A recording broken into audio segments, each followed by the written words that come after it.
Twin pregnancy কীভাবে হয়ে থাকে, স্বামী স্ত্রী মেলামেশার থেকে স্বাভাবিকভাবে একটা হয়ে থাকে, আর একটা হয়ে থাকে রিপ্রোডাক্টিভ টেকনোলজি অর্থাৎ IVF পদ্ধতির মাধ্যমে হয়ে থাকে। আবার টুইন প্রেগনেন্সিকে আবার দুটো ভাগে ভাগ করা যায়, একটা হচ্ছে মোনোজাইগোটিক টুইন আর একটা হচ্ছে ডাইজাইগোটিক টুইন।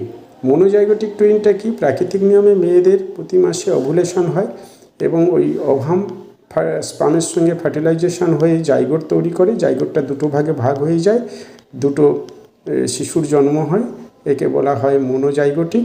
এই যমজ সন্তান একই রকমের দেখতে হয়। আর ডাইজাইগোটিক টুইন হচ্ছে আবার প্রতি মাসে মাসিকের সময় মেয়েদের দুটো